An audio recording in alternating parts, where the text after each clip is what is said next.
TV, terpercaya dan inspiratif.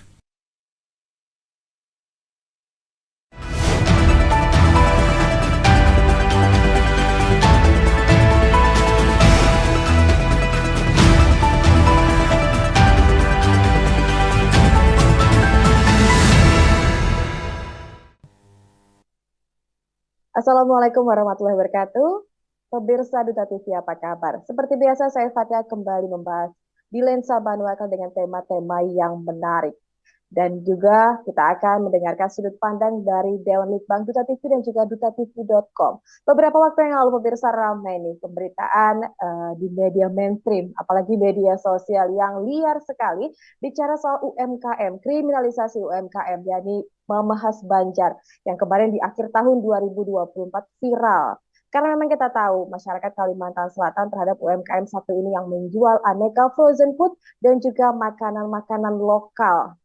Namun ketika ada sebuah laporan begitu muncul ke permukaan dengan beberapa saksi dan lain sebagainya, ada sahabat UMKM yang juga mulai protes karena dianggap kriminalisasi UMKM. Dan terakhir di 14 Mei 2025 kemarin, Menteri UMKM hadir sebagai sahabat pengadilan atau amicus curiae. Seperti apa tanggapan Dewan Litbang Duta TV? Assalamualaikum Pak Saifuddin, apa kabar? Waalaikumsalam warahmatullahi wabarakatuh. Alhamdulillah kabar baik ya, Fatia dan pemirsa kita. Seperti yang Fatia katakan tadi, karena Lensa Banuakal kita menyoroti berbagai macam peristiwa yang hangat di masyarakat kita, baik yang sudah terjadi atau sedang terjadi atau memang juga masih hangat dibicarakan, dan kemudian juga bagaimana nanti kita bisa mengambil pelajaran terhadap beberapa peristiwa dan kejadian itu. Sehingga kita punya kepentingan juga untuk tentu dengan perspektif kita di Litbang Duta TV, dutatv.com ya, untuk menyoroti terhadap penegakan hukum di bidang undang-undang perlindungan konsumen, khususnya yang terkait kemarin dengan UMKM kita yang di Mama Banjar yang ada di Kota Banjarbaru. Fatia. Baik, yang tema kita angkat pada hari ini adalah menelaah polemik jerat hukum dalam kasus UMKM Mama Khas Banjar. Sebelumnya Pak, kita akan sama-sama tayangkan satu video dulu nih sebagai pengingat bagi masyarakat bahwasanya Menteri UMKM Pak Maman ini meneteskan air mata Pak. Berikut tayangan untuk Anda pemirsa. Ini adalah bagian dari sebuah proses kontemplasi penegakan kita sebagai bangsa.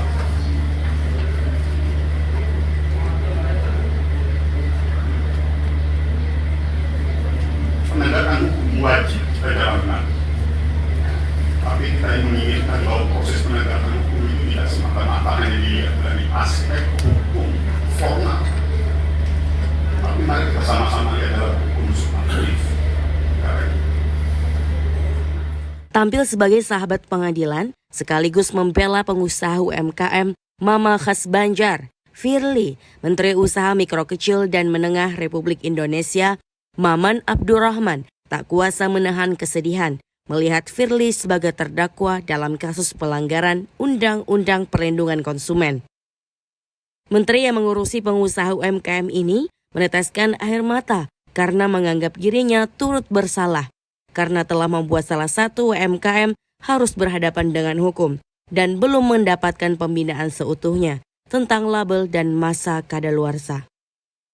Karena itu, dalam pandangannya sebagai seorang menteri, sesuai dengan MOU Menteri UMKM dengan Kapolri, seharusnya penanganan pelanggaran administrasi UMKM seperti label kadaluarsa dan lain-lain diserahkan pembinaannya ke Kementerian UMKM. Tanpa bermaksud mengintervensi Majelis Hakim PN Banjarbaru yang diketuai Rahmat Dwi Nianto SH, dijelaskannya, dalam pandangan ini dirinya berkepentingan membela seluruh pengusaha UMKM di tanah air yang telah memberikan kontribusi besar bagi negara Indonesia untuk bertahan menghadapi krisis ekonomi. Karena itulah, menurut Maman Abdurrahman, dirinya berharap Majelis Hakim bisa bertindak bijak dalam menangani kasus itu, agar masalah UMKM diserahkan pembinaannya ke Kementerian UMKM dan sepenuhnya mengakui kesalahan itu merupakan tanggung jawabnya sebagai menteri yang membina UMKM. UMKM dalam konteks pemberian sanksi kepada pengusaha mikro, kecil dan menengah di seluruh Indonesia harusnya lebih mengedepankan prinsip-prinsip pembinaan. Prinsip-prinsip penegakan hukum pidana itu kita jadikan ultimum remedium sebagai pilihan akhir dalam proses penegakan hukum. Jadi tadi saya sudah sampaikan, harapan kami lebih mengedepankan kepada sanksi administratif daripada sanksi pidana. Artinya kalau sanksi administratif itu apa? Yaitu undang-undang pangan, di mana di situ diatur terkait mengenai pelabelan, kadaluarsa dan lain sebagainya. Artinya kalaupun ada kesalahan yang memang tidak bisa dipenuhi ataupun sudah diberikan pembinaan dan lain sebagainya, kedepankan tadi sanksi administratif. Sementara itu, pengusaha Mama Khas Banjar, Firly Nur Rohim, berterima kasih atas support Menteri UMKM dan siap untuk membenahi usahanya, serta siap menghadapi proses hukum yang berlangsung. Pembelajaran mahal bagi saya kan, untuk memperbaiki lagi, lebih baik lagi, terus saya bisa lebih paham lagi, oh ternyata ini loh yang harus diterapkan, dilaksanakan, diupayakan. Itu terus kalau harapan saya untuk umumnya ini kedepannya jadi momentum buat pengusaha UMKM yang lain, agar kita ini jalan ternyata ini banyak loh bantuan-bantuan dari negara, termasuk dari kementerian, terus DPR RI, DPR kota, terus instansi terkait yang begitu banyak berkontribusi terutama kepada kami gitu kan, bisa membantu kami gitu kan dari sisi upaya ini. Pada sidang tersebut, di antara pengunjung yang hadir dalam ruang persidangan, terlihat penanggung jawab Kadis Koperasi dan UMKM Provinsi Kalimantan Selatan Rifai yang menjadi perpanjangan tangan Kementerian UMKM untuk membina dan mengayomi tingkat provinsi. Tarida Sitomful, Duta TV Banjarbaru. Baik, pemirsa, kita sudah sama-sama menyaksikan penggalan atau penggalan video saat Menteri UMKM Bapak Maman Abdurrahman ini menyampaikan keluh kesahnya bahwasanya dia sebagai Menteri UMKM merasa bersalah karena salah satu UMKM yang tanda kutip di sini terlibat atau berstatus sebagai terdakwa, yakni Firly Nur Rohim selaku owner atau pemilik dari Mama Khas Banjar ini sendiri, Pak Saifuddin. Menarik ya Pak ya, di ending tadi disebutkan juga ada wawancara dari Pak Maman dan juga si Firly-nya selaku tanda kutip di sini terdakwa begitu Pak. Memang yang diinginkan oleh Pak Maman adalah pembinaan dan disambut oleh Firly bahwasanya dia akan membenahi dan juga menjadi pelajaran bagi yang lainnya. Seperti apa tanggapan Dewan Litbang Duta TV mengenai potongan video tadi Pak yang juga dibuat oleh rekan-rekan kita di lapangan, Pak Saifuddin? Ya, Pak Tia dan pemirsa kita ya, memang kalau perspektif kita atau cara pandang kita di Litbang Duta TV dan dutatv.com ini memang mencoba melihat akar permasalahan yang terjadi ya pada saat satu peristiwa itu kemudian muncul dan mendapat reaksi dari masyarakat. Yang harus kita pahami ya sesungguhnya Pak Tia dan pemirsa kita bisa melihat perspektif itu ya dari bagaimana usaha masyarakat kita, usaha negara kita ya untuk mengendalikan yang disebut dengan perbuatan-perbuatan yang dianggap perbuatan itu adalah perbuatan jahat atau perbuatan negatif di masyarakat. Itu yang kita sebut melalui dengan dua pendekatan. Satu yang kita namakan yang disebut dengan pendekatan-pendekatan yang sifatnya tidak menggunakan sarana-sarana pidana. Baik. Jadi istilahnya di situ disebut dengan non-final fallacy. Jadi kebijakan itu memang diterapkan oleh negara ya, oleh masyarakat untuk mengendalikan perbuatan jahat itu memang diusahakan yang pertama tidak menggunakan sarana-sarana yang bersifatnya venal bersama atau bersifat pembuatan mengkriminalisasi perbuatan menjadi perbuatan pidana. Nah, tetapi memang juga diakui di dalam konteks masyarakat, ya ada perbuatan-perbuatan yang memang dianggap jahat, yang dianggap tidak baik, lalu kemudian berdasarkan politik hukum pidana kita, nah Mhm. itu kemudian dimuat di dalam hukum pidana. Pendekatan yang seperti ini dalam kajian-kajian hukum disebut dengan pendekatan yang disebut dengan venal fallacy, atau kebijakan dengan menggunakan sarana pidana melalui satu pembentukan proses perundang-undangan, pembentukan hukum, dan dalam hal itu kemudian perbuatan itu diberi sanksi pidana.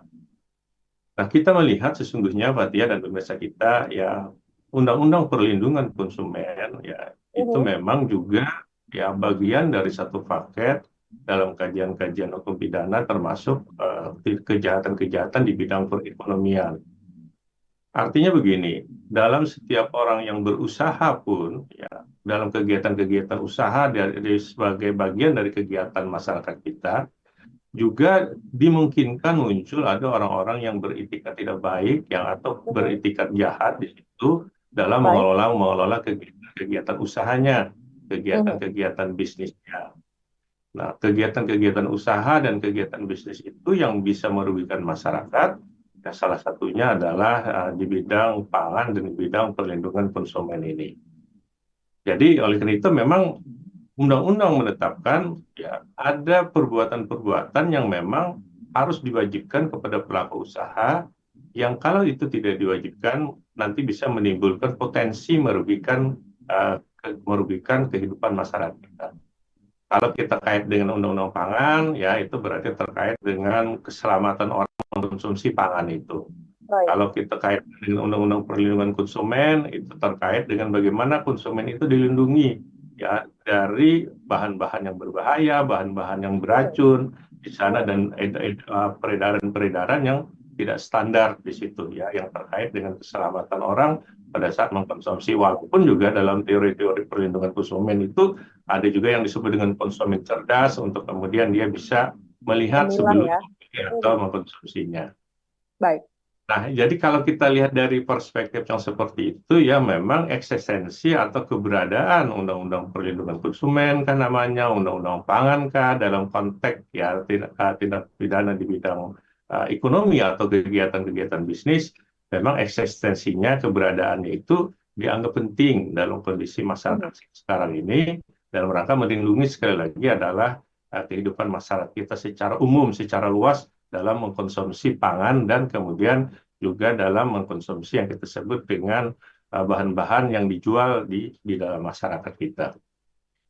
Nah, dari sisi itu saya pikir tidak ada masalah ya, Pak Tia. Baik. Nah, yang jadi persoalan di kita itu adalah kita bicara tidak dari sisi bagaimana undang-undang mengatur ya tentang perlindungan terhadap Perlindungan masyarakat konsumen. dari Mhm. perbuatan-perbuatan yang tidak baik oleh Baik. pelaku-pelaku usaha, tetapi bagaimana kemudian pada saat undang-undang itu memang mau ditegakkan. Nah, persoalan yang muncul adalah persoalan penegakan hukum di bidang undang-undang yang terkait dengan kegiatan-kegiatan bisnis ini. Sebenarnya luas ya, Pak Tia, tidak hanya Mhm. pangan, tidak hanya konsumen di situ. Tapi kalau yang jadi isu yang ada di masa kita ini ya, kemarin adalah terkait dengan perlindungan konsumen.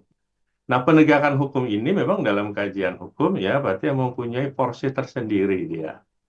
Nah, kenapa? Karena dikatakan mempunyai porsi tersendiri, karena tentu ada tahapan-tahapan dalam proses penegakan hukum.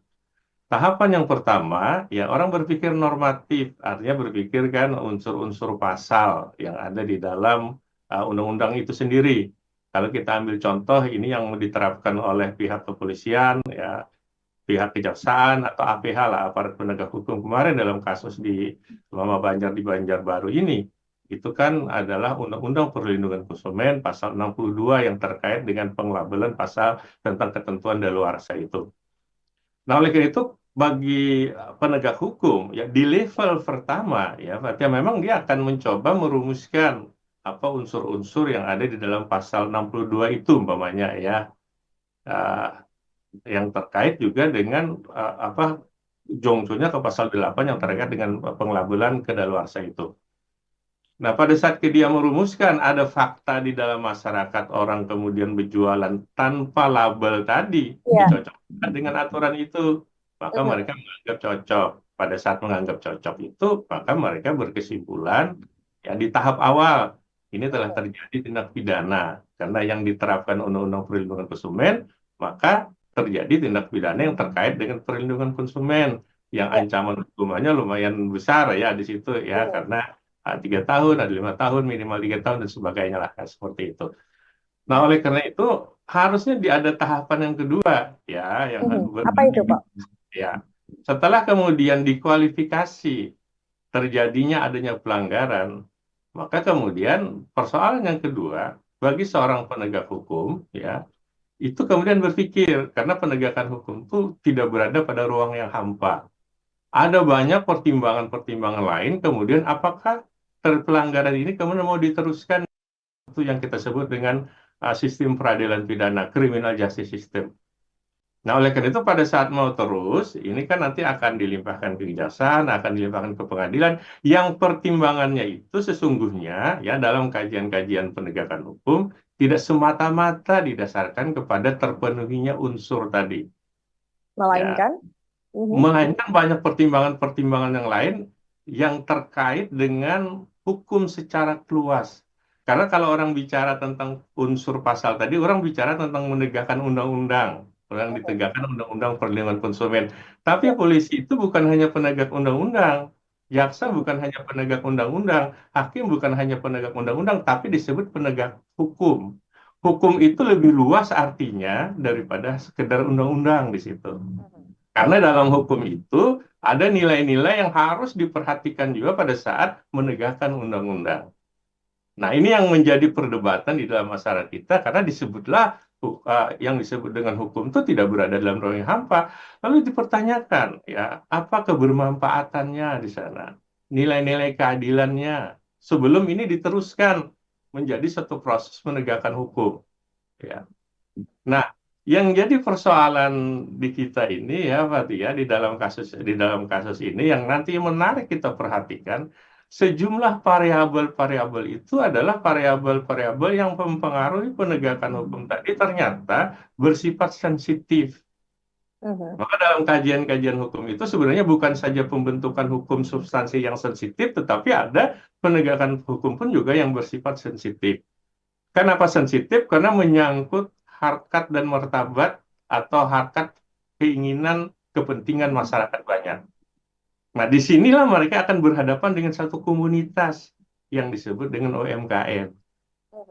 Nah, munculnya Menteri UMKM ini ya, ini terlepas dari pro kontranya dulu kita lihat tadi ya, bagian dari suatu proses variabel sosiologis yang mencoba ya mempengaruhi satu proses penegakan hukum agar hukum itu betul-betul ditegakkan, tidak semata-mata mengedepankan sarana yang kita sebut dengan pidana tadi, penal tadi. Nah, oleh karena itulah muncul istilahnya Menteri tadi kan ultimum remedium. Artinya kenapa? Hukum pidana itu ditegakkan sebagai upaya akhir. Dalam proses pembentukan hukum pun seperti yang saya katakan tadi, pidana sebagai upaya yang akhir, kalau bisa diterapi dengan usaha-usaha lain dulu, termasuk pada saat penegakan hukumnya. Nah, disinilah lalu kemudian muncullah di kita perdebatan-perdebatan itu, lalu di dalam masyarakat kita, apakah UMKM kita itu yang tidak melampirkan laba, itu pantas tidak dipidana. Nah, isunya menjadi isu humanis, menjadi isu kemanusiaan di sana. Ada berapa banyak UMKM yang juga tidak melakukan hal yang sama? Ada pasar-pasar tradisional kita, apakah mencantumkan semua itu? Apakah lalu kemudian tidak akan penuh penjara kalau undang-undang tentang label itu diberlakukan kepada seluruh UMKM di Indonesia? Digiringlah kita kepada satu ketakutan kepada UMKM yang lain yang nanti bisa berdampak kepada sistem perpemilihan atau kehidupan ekonomi kita yang datanya dipaparkan oleh Menteri itu adalah ekonomi Indonesia itu adalah bertahan atas dasar banyaknya dibangkitkan oleh UMKM itu. Baik. Nah, inilah yang kemudian kasusnya ini sebenarnya menurut kita sederhana, tetapi menjadi menarik karena apa? Penegakan hukum itu bukan berada pada ruang yang hampa, tetapi kemudian harus memperhatikan sejumlah variabel-variabel yang lain. Nah, persoalannya yang akan kita coba kaji itu, Fatia, ya di level mana sih sebenarnya aparat penegak hukum yang mesti berpikir bahwa hukum itu bukan pada ruang yang hampa tadi, Fatia? Karena liarnya pro dan kontra, Pak, di tengah masyarakat. Meskipun kasusnya ini seperti tidak ada label yang Bapak sebutkan di pasar dan lain sebagainya, tapi karena masing-masing kelompok begitu memframing kelompoknya masing-masing, otomatis di sini ada kebingungan di tengah masyarakat yang muncul sehingga viral begitu di media sosial. Kita jeda dulu, Pak. Kita akan bicara di segmen kedua. Tetaplah bersama kami dalam Lensa Banua.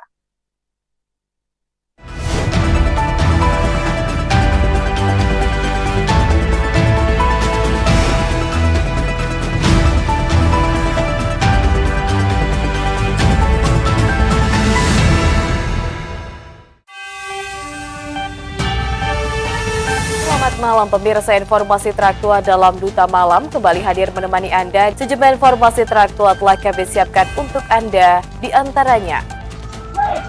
Apa masih berkobar?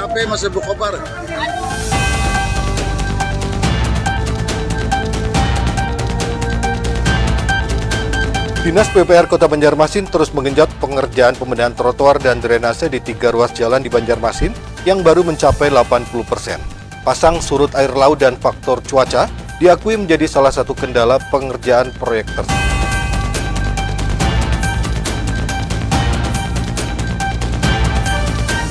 CEO Barito Putra Suryadi Sulaiman memastikan skuad Laskar Antasari akan banyak melakukan perombakan atau pergantian pemain pada bursa transfer kali ini demi memperbaiki permainan dan peringkat Laskar Antasari yang saat ini berada di posisi ke-14 klasemen sementara kompetisi Liga 1 Indonesia.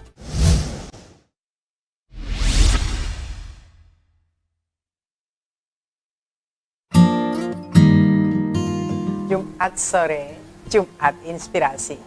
Dan seperti biasa saya Diana Rusyanti kembali menjumpai Anda, pastinya untuk mengajak Anda berjumpa dengan dia yang perjalanan hidupnya, apa yang dilakukannya, idenya, mudah-mudahan bisa menginspirasi kita. Kami sebelum 100 hari kerja ini terus melakukan bagaimana penjaringan secara relasi kepada para menteri-menteri dan lain-lain, para dirjen dan lain-lain. Mudah-mudahan nanti bisa kita perjuangkan bagaimana hak program yang kita salurkan kepada masyarakat Kalimantan Selatan. Kalau kita kembali ke awal reformasi ya, undang-undang pers itu memang tidak sempurna ya. Jadi waktu itu yang penting bebas saja. Nah, tujuan utamanya karena sudah lama dikekang. Nah, kebebasan ini tidak diatur dengan rinci gitu ya. Masyarakat kita memerlukan kita ya. Kita tapi ada keterbatasan kita karena ada ketentuan. Itu luar biasa, tidak bisa dipungkiri, itu sangat memukul batin, Mbak. Memukul batin, tapi mau tidak mau harus saya jalani.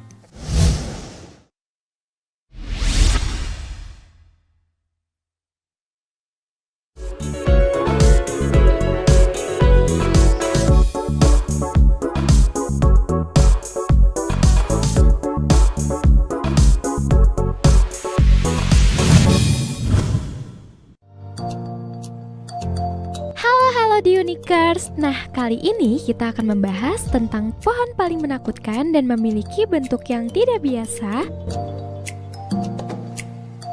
Kapal-kapal terbesar di dunia. Dan beberapa musim yang indah serta menenangkan.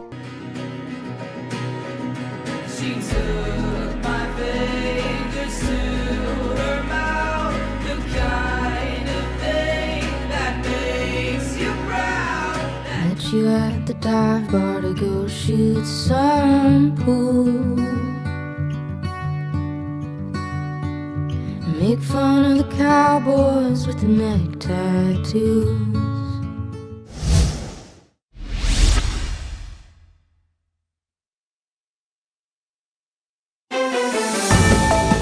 Selamat sore pemirsa, Duta Banua kembali hadir dengan informasi seputar pemerintahan di Kalimantan Selatan bersama saya Fatia. Bergauli perjumpaan kita hari ini kami hadirkan informasi dari pemerintah Provinsi Kalimantan Selatan dan Kota Banjarmasin.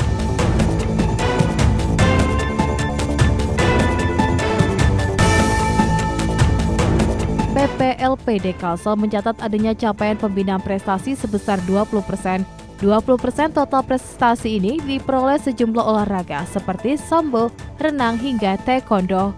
Sedikitnya 32.823 relawan sudah terdaftar di Posko Induk Ar-Raudah jelang gelaran Haul Burus Kumpul. Para relawan yang siap melayani para jemaah ini terbagi dalam beberapa kelompok. Penampilan musik gambus Asyam dari Jakarta. Agenda kemudian dilanjutkan dengan pembacaan ayat suci Al-Quran oleh Guru Mahmud dari Samarinda, Kalimantan Timur. Meski sebelumnya sempat diguyur hujan, namun tidak menyurutkan.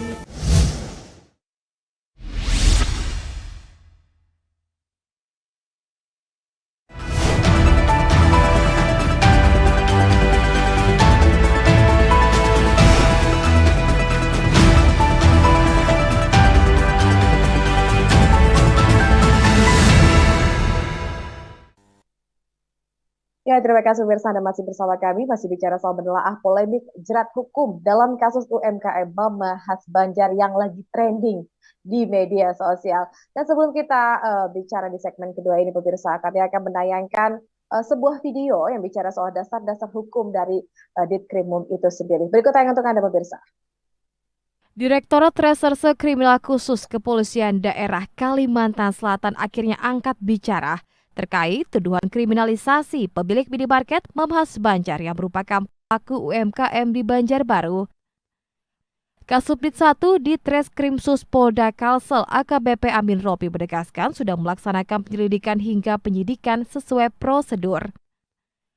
Selain itu, polisi juga mengaku tahapan demi tahapan telah dilaksanakan pihaknya tanpa ada rekayasa maupun intimidasi, serta sesuai aturan yang ada. AKBP Amin Ropi menjelaskan kronologis kejadian berawal dari informasi masyarakat yang melaporkan ada beberapa barang yang diperjualbelikan di minimarket Mama Khas Banjar. Pada 6 Desember 2024, pelapor melakukan pembelian atas produk frozen food berupa sambal baby cumi original, ikan salmon stick 500 gram, udang Indomanis, dan satrup kuini. Namun pada kemasan barang tersebut tidak mencantumkan tanggal kadaluarsa atau tidak memasang label penjelasan barang yang memuat nama barang, ukuran, berat, isi bersih atau neto, komposisi, aturan pakai, tanggal pembuatan, nama dan alamat pelaku usaha, serta keterangan lain untuk penggunaan yang menurut ketentuan harus dicantumkan. Baik, karena kami juga mengikuti, kami pastikan kami tidak ada melakukan yang namanya kriminalisasi, tidak ada. Ya, kami menjalankan proses itu secara normatif dan aturan. Jadi tahapan-tahapan dilalui dengan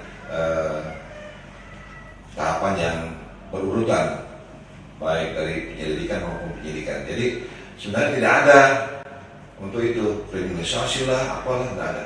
Kami melaksanakan proses sesuai aturan yang berlaku. Jadi rekan-rekan bisa yakinkan bahwa kami dari penyidik kriminal khusus, kami sudah banyak melakukan koordinasi dengan JPU, koordinasi dengan stakeholder lainnya. Ini bertujuan adalah untuk mewujudkan ketransparan perkara. Kami nggak ada menutup-nutupi perkara, kami transparan.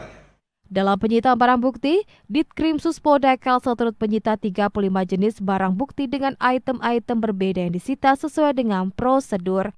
Tim Liputan, Duta TV Banjarmasin.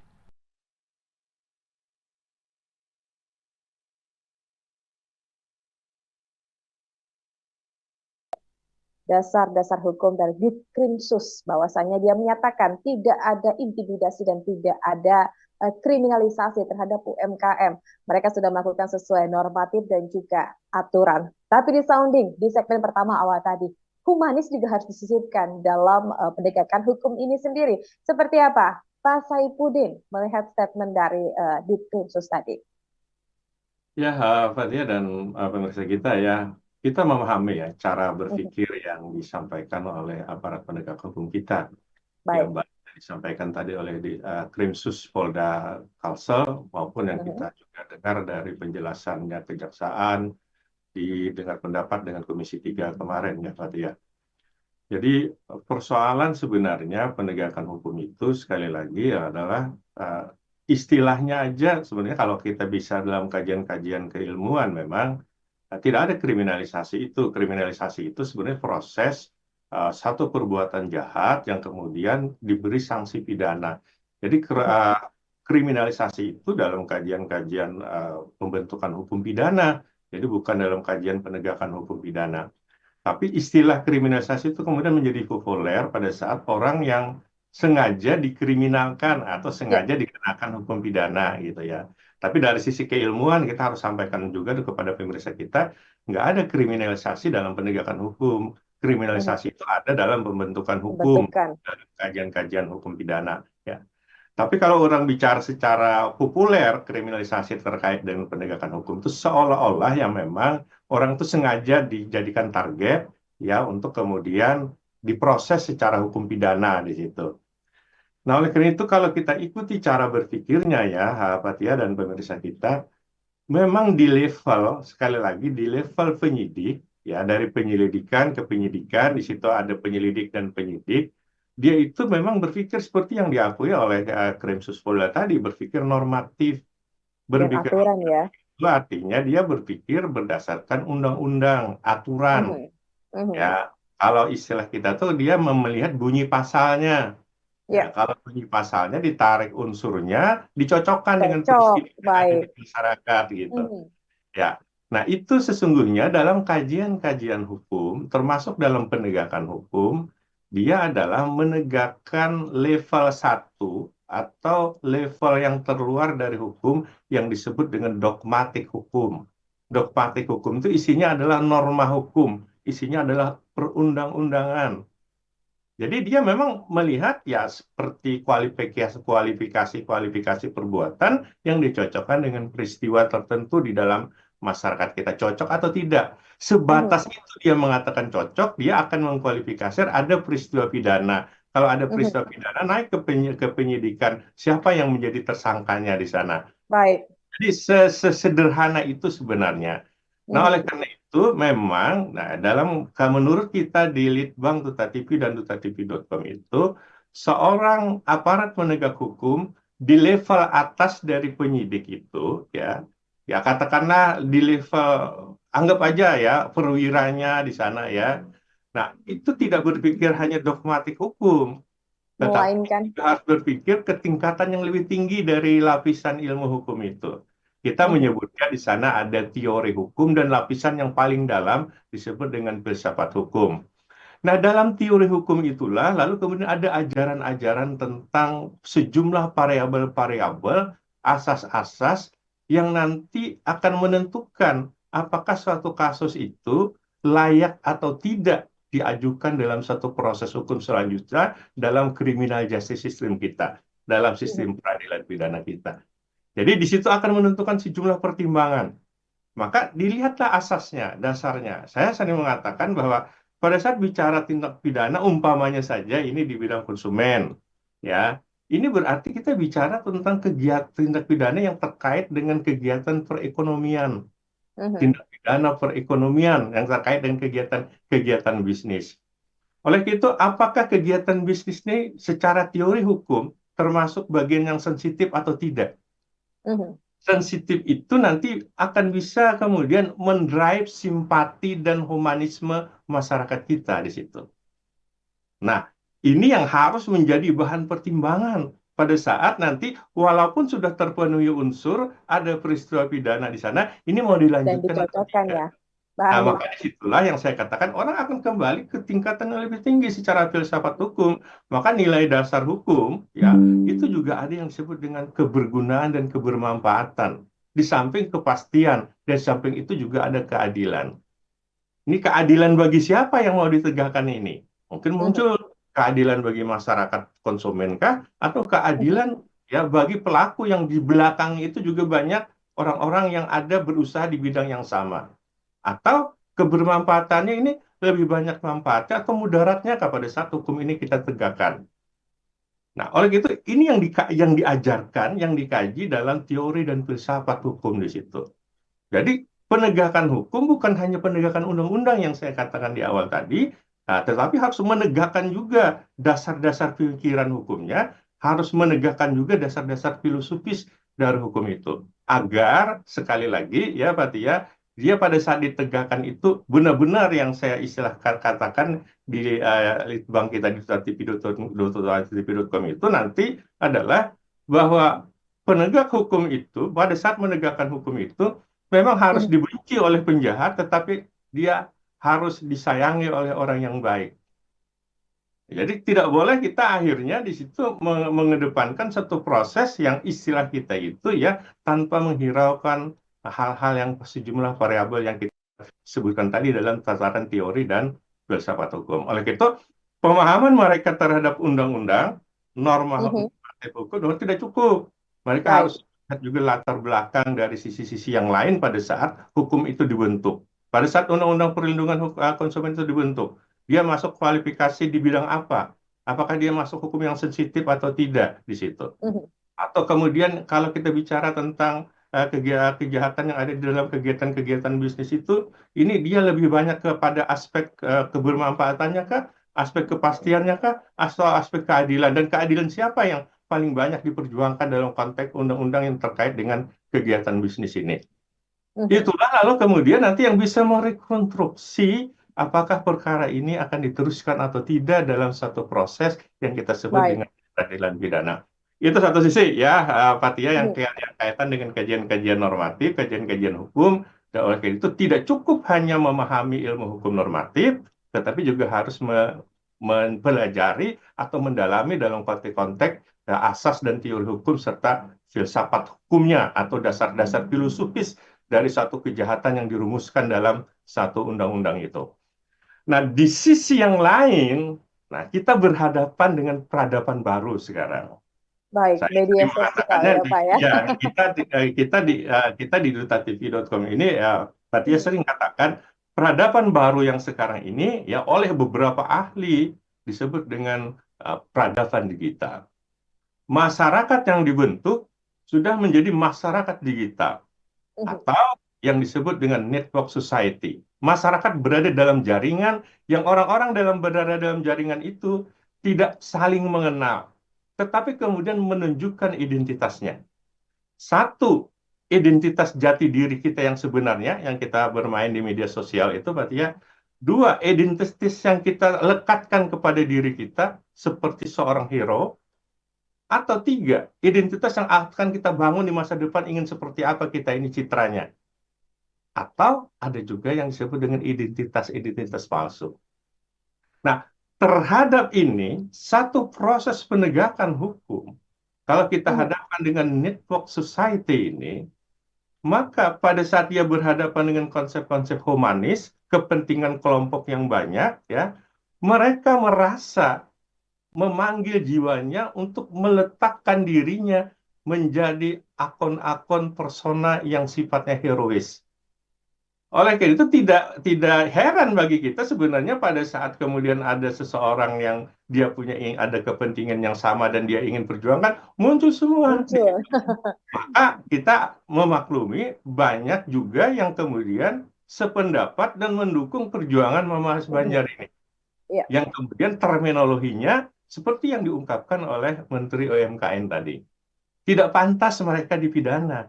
Harusnya dibina saja. Dengan sanksi administratif tadi Pak ya. Mereka bukan orang jahat, tapi kami belum maksimal membinanya. Masa orang yang seperti yang kemudian menjadi pahlawan ekonomi kemudian kita penjarakan. Ya.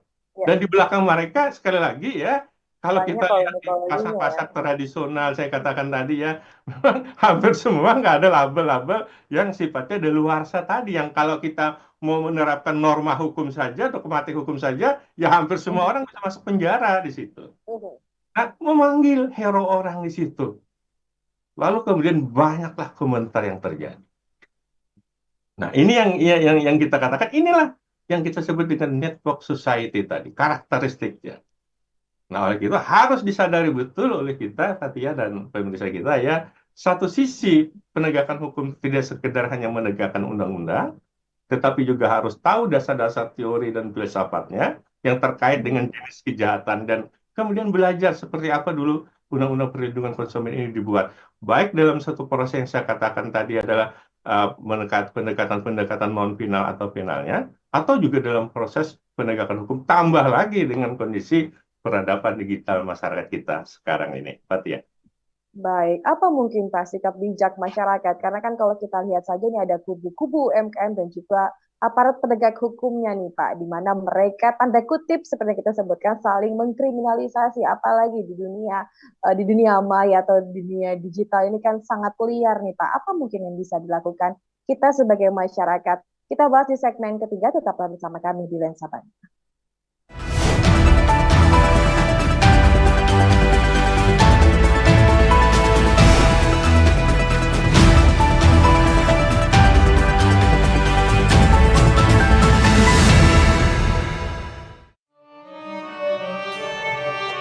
Termasuk penyelamat yang besar adalah kesabaran dalam menghadapi cobaan Allah Subhanahu wa Ta'ala dan bersyukur atas nikmat Allah serta menjauhi keduniaan yang dapat membuat lalai kepada Allah Subhanahu wa Ta'ala.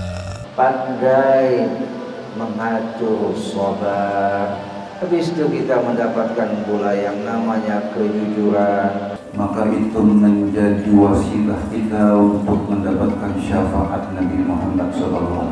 Amin ya Rabbal. Amin ya Rabbal.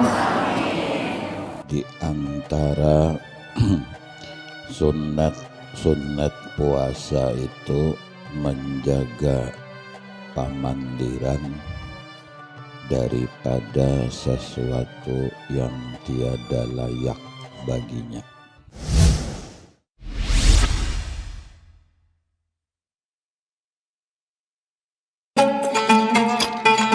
Para ulama mengatakan as-salatu tasilu ilaihi minal ba'id kama tasilu ilaihi minal qarib.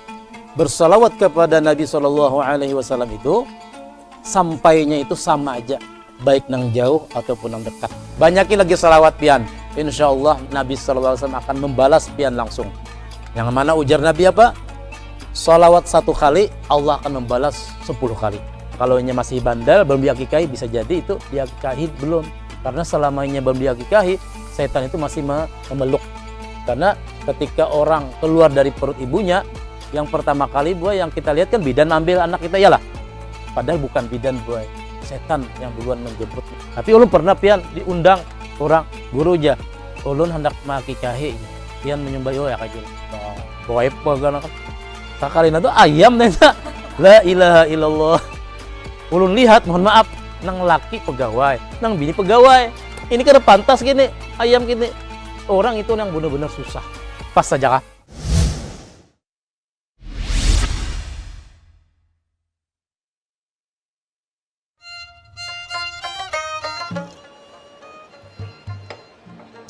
Assalamualaikum warahmatullahi wabarakatuh. Pak Kacil, Mak Kacil, jolok laki jolok mini, mamarina ulun, keponakan ulun, anak ulun, sahabat ulun, yang sanak ulun berataan. Kita mempunyai banyak kelebihan. Kita mempunyai banyak ilmu. Kita banyak berisi harta. Kita banyak berisi kepintaran. Kita banyak berisi kebisaan. Tetapi kita bingung kayak apa caranya menggunakannya dalam beribadah masing-masing di kita beribadah. Ya, dengan cara dan tata cara yang pian pelajari dari guru-guru pian. Bisa saja ada perbedaan-perbedaan sedikit di tingkat cabang-cabangnya. Ya, itu juga pilihan yang kita lakukan di situ. Salam Sangkir Kopi 1000 Inspirasi.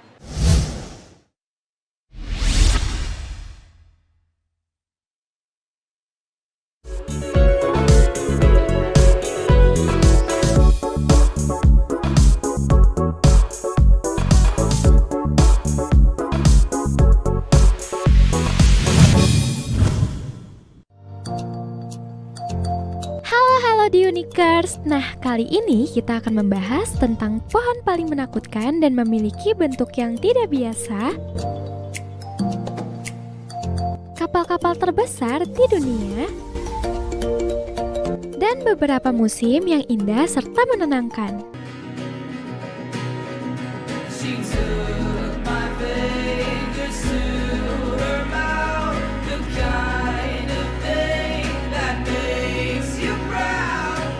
You at the dive bar to go shoot some pool. make fun of the cowboys with the neck tattoos.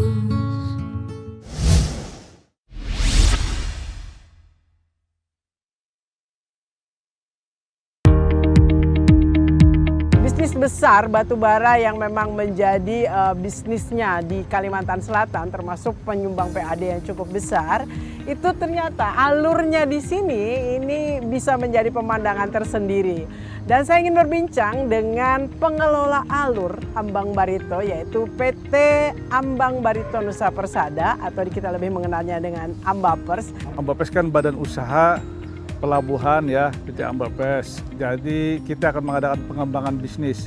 Pengembangan bisnis kita sudah ada kerjasama atau MOU dengan pemerintah pemerintah Kabupaten Kapuas, Kalteng. Suatu kumpulan dari lembaga tersebut, contoh BPR itu kan ada Perbarindo, yang artinya dia udah resmi dan kalau macam-macam pun ada asosiasinya.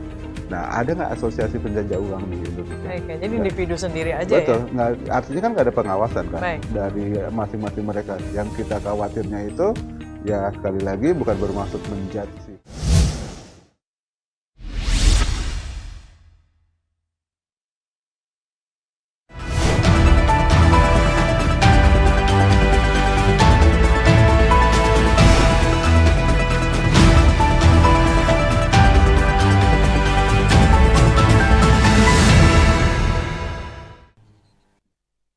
Ya, menelaah polemik jerat hukum dalam kasus UMKM Mama Khas Banjar yang lagi trending di media sosial. Pak Saifuddin selaku Ketua Dewan Litbang Duta TV dan juga dutatv.com nih Pak.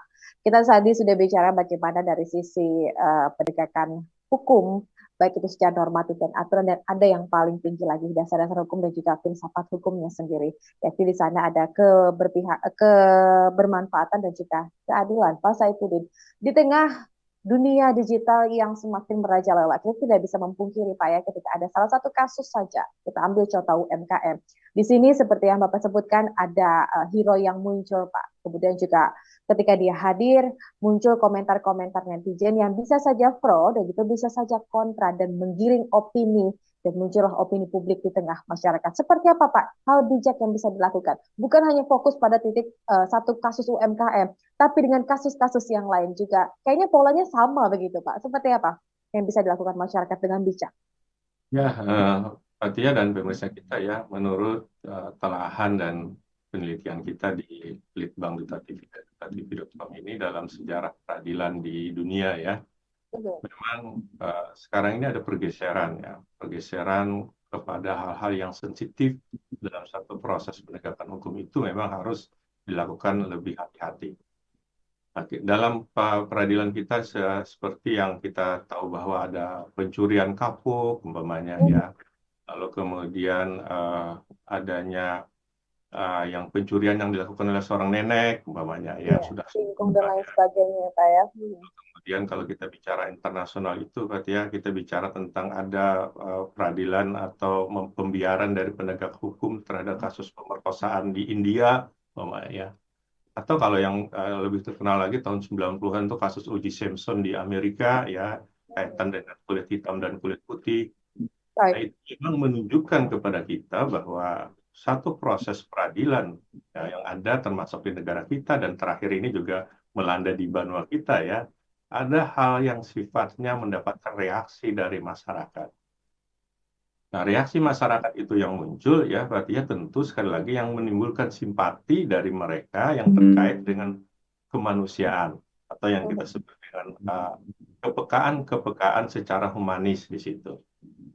Nah, kepekaan secara humanis ini ya, kalau kita bicara dalam tataran dunia digital sekarang ini ya, ini banyak sekali yang dikembangkan oleh mereka untuk kemudian menunjukkan otoritas dirinya dalam hal bagaimana dia mengidentikan dirinya itu di dalam akun-akun di media-media sosial yang kita sebut dengan network society tadi atau masyarakat jaringan tadi. Jadi mereka itu bisa bersatu di sana dalam jaringan yang tidak saling kenal, tapi ada satu kepentingan dan perasaan yang sama untuk menumbuhkan atau menimbulkan sosok dirinya yang hero tadi. Nah, oleh karena itulah kalau kita berhadapan dengan kondisi-kondisi yang seperti ini, memang seorang aparat penegak hukum ya di dalam penegakan hukum di era-era masyarakat digital itu ya beberapa ahli mengatakan kadang-kadang negara itu kehilangan otoritas di situ. Pada saat negara kehilangan otoritas, maka yang kita sebut dengan peradilan netizen itu menjadi kuat di situ. Nah, sebenarnya hanya berubah wujud. Dalam sejarah yang kita sebut dengan peradilan, sistem peradilan pidana di dunia, kita mengenal juga yang disebut dengan street justice, ya, pengadilan jalanan. Nah, peradilan jalanan itu kan berarti orang bebas melakukan suatu peradilan yang sekarang ini bebasnya itu mengungkapkan dalam dunia digital, mengungkapkan pendapatnya, yang seolah-olah memang tidak mempercayai otoritas peradilan yang dilakukan oleh negara di situ. Nah, menghadapi dengan kondisi yang seperti inilah, menurut beberapa ahli Fathia dan pemirsa kita dari hasil penelaahan dan kajian kita di dutatv.com itu, maka diperlukan kehati-hatian seorang aparat penegak hukum sekarang ini di dalam menegakkan hukum. Maka ada ium yang mengatakan bahwa menegakkan hukum itu tidak semata-mata menegakkan undang-undang, penegakan hukum itu tidak berada di dalam ruang yang hampa, ya. Keadilan itu tidak lagi hanya keadilan yang sudah dituangkan di dalam undang-undang, karena orang-orang normatif itu juga punya dasar aliran ya, Fathia dan pemirsa kita yang disebut dengan justice is done. Hanya keadilan itu sudah ditetapkan dalam undang-undang. Kami menegakkan hukum ini berarti menegakkan keadilan bagi mereka. Tapi mereka melupakan yang saya katakan tadi, ada sisi-sisi teori dan filsafat hukum dari setiap perbuatan jahat yang dikriminalisasi oleh undang-undang tadi. Nah, oleh karena itu di sini mereka perlu kehati-hatian berhadapan dengan kondisi yang seperti ini. Strategi inilah menurut kita ya yang harus dipahami di level-level pimpinan di penegak hukum kita. Baik itu di level perwira atau yang di atasnya lagi, sama di level kejaksaan ya, yang itu harus tidak berada hanya kepada penyidik ya dan penuntut umum, tetapi atasan-atasan mereka lah yang harus punya wawasan ini. Karena mereka itu hanya sebagai tukang bekerja untuk kemudian mengkualifikasi pasal. Tapi kebijakan menuntut atau tidak di era-era masyarakat digital society ini, itu mesti ada pemahaman secara teori dan filsafatnya harus ada pada level-level pimpinan mereka. Agar tidak terjadi kasus yang seperti sekarang ini terjadi. Ya. Karena kalau ini yang terjadi, nanti seolah-olah kan kehilangan wibawa penegak hukum itu. Seolah-olah penegak hukum itu kok menjahatkan orang yang tidak jahat di situ. Nah, kalau ini yang terjadi, nanti akan tambah orang ketidakpercayaan lagi kepada penegak hukum kita untuk itu. Nah, oleh karena itu ya, Fathia sekali lagi kita juga berada di dalam posisi menganalisa ini ya, bukan ingin keberpihakan kepada satu pihak saja, tetapi atau kita memihak pihak lainnya enggak, tapi kita dudukkan proporsi ini kepada yang sebenarnya. Ada perubahan zaman dalam yang disebut dengan peradaban digital dalam penegakan hukum yang masih diantisipasi. Ada kajian hukum yang lebih luas lagi ketimbang hanya kajian-kajian normatif, kajian-kajian normatif hukum yang disampaikan oleh pihak kepolisian tadi. Oleh karena itu ini harus dipertimbangkan oleh kita. Termasuk juga kita mempertimbangkan ada gerakan-gerakan orang ya pada saat nanti adanya penegakan hukum yang memanfaatkan ya yang kita sebut dengan masyarakat digital tadi ya atau digital society atau nanti network society tadi untuk mempengaruhi, justru jangan sampai juga nanti orang yang jahat dipengaruhi untuk seolah-olah tidak jahat atau ya dibungkus juga orang yang tidak jahat dibungkus seolah-olah itu jahat. Ini yang harus kita lebih waspadai dalam satu proses yang kita sebut dengan law enforcement dalam konteks digital society ini. Jadi sangat menarik menjadi perhatian kita ya Fathia, kasus yang kita angkat hari ini yang menjadi objek telahan dan penelitian kita juga di litbang.tv.com kita sampaikan hari ini ke masyarakat kita. Mudah-mudahan frame kita, cara pandang kita, wawasan kita bisa lebih paham terhadap persoalan yang terjadi dalam proses penegakan hukum khususnya terkait dengan kasus Pak Mas Banjar yang terjadi di kita sekarang ini, Fathia. Baik, dan juga menjadi pelajaran bagi UMKM yang lain ya Pak ya, agar memang menyiapkan label, kemudian juga nggak expire, agar tidak melanggar Undang-Undang Perlindungan Konsumen tadi. Terima kasih Pak Saifuddin, selaku Ketua Dewan Litbang Duta TV dan juga dutatv.com. Semoga dialog kita dengan tema menelaah polemik jerat hukum dalam kasus UMKM Pak Mas Banjar ini bisa membuka pikiran masyarakat begitu. Semoga bermanfaat bagi pemirsa di rumah. Akhir kata saya Fatia, mewakili kerabat kerja yang bertugas mengucapkan terima kasih atas kebersamaan Anda dan sampai jumpa. Wassalamualaikum warahmatullahi wabarakatuh.